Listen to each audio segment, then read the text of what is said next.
Hello now. Monday again day. Hope you're all okay. And we've had a reasonable weekend. Just stay in, stay safe. So if there's anything that we can do for help anybody that's, want a phone call or a bit chat or something, please give me a contact and, we'll try and cheer you up. Give you a couple of verses or something. Can't sing, but I can talk a bit. I bet you all know that by now. But we'll get through this. It's going to be all right. You just got to just bide our time. Just wait until we're called for to get our injections. It'll be all right.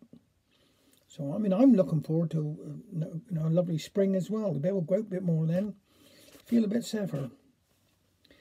All right. Now, I'm going to do one here today by Babs Owen. This one's called Tea Treat. Hello, that you, Teresa, my handsome? My girl. 'Tis like a hive of bees I'm in here. Can you speak up a bit and stop mumbling in your chin like an hen in a haystack? Come so on I can hear 'ee well enough. Ted me, my dear, 'tis the old line, or perhaps 'tis they old astronauts up there getting in the way. I don't hold with it, you. Well, don't it go against nature, floating up there like two specks up a chimney? Tidn't right, yo.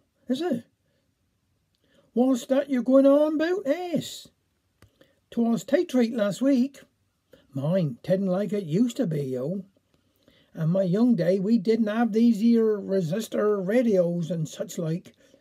And if me mammy had made me wear these here built-up shoes, I'd have been that shamed. I'd have thought I was deformed or something such like. Do you mind, Teresa, my handsome, when we went tea treat over Carver's Bay?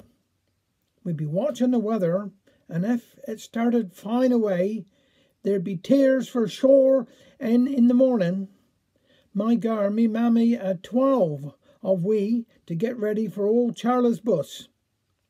Up at crack of dawn, and no wonder we was always 2 scats behind, and our Billy, well, always took up more time and attention than enough. Poor old mammy just scatting round the here home to getting moving.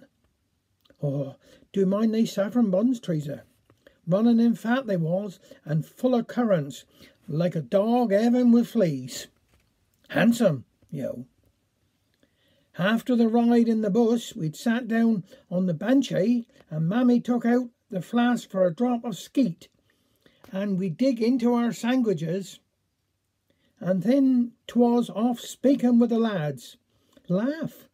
Sometimes when we was a-growing up, 'tis a wonder we didn't come home with more and sandwiches and saffron buns under our pennies. No, they was good old days, yo, and a good bit of old fun. Mine, there was times when he was hunting down with rain, and we sat all day in them shelters, but coming home on them bus, they was the best of 'em. All shuddery and dark and skylarking with the lads. Do we mind Mary? She was always some proud, and as prickly as a furze if a boy put her arms round her.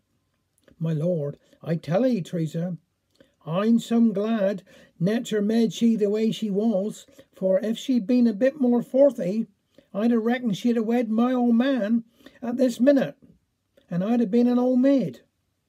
'Tis funny the things we do have working out, don't it, you reckon?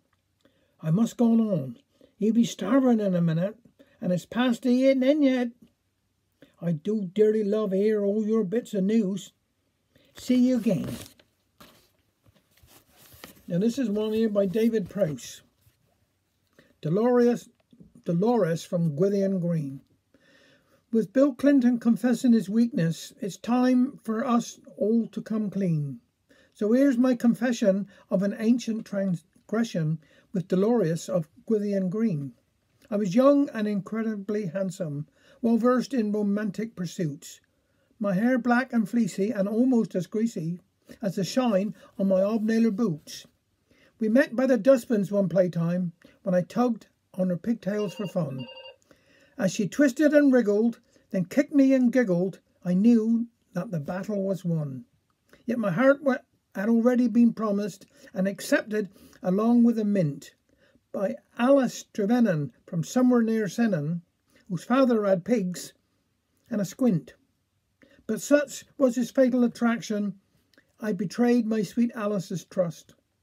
My affectionate chorus transferred to Dolores, and my ex wouldn't see me for dust.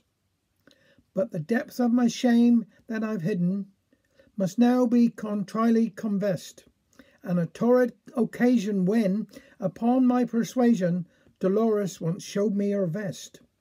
Just a glimpse, but enough to be sinful, though the details must not be revealed. So while others conjecture on its colour and texture, my lips shall forever be sealed. How I paid for that moment of weakness with the strain of the shadow it cast, in fear of disclosure and my turgid exposure as one with a guilt-ridden past. Just as well there was someone to turn to who's emerged as an ally of late, not a moral crusader nor even a neighbour, but a pen friend from Washington State. She's been offering solace and comfort. She's been there, or so she would claim, and I'm feeling much better since getting her letter, but Lewinsky's a funny old name. Thanks very much.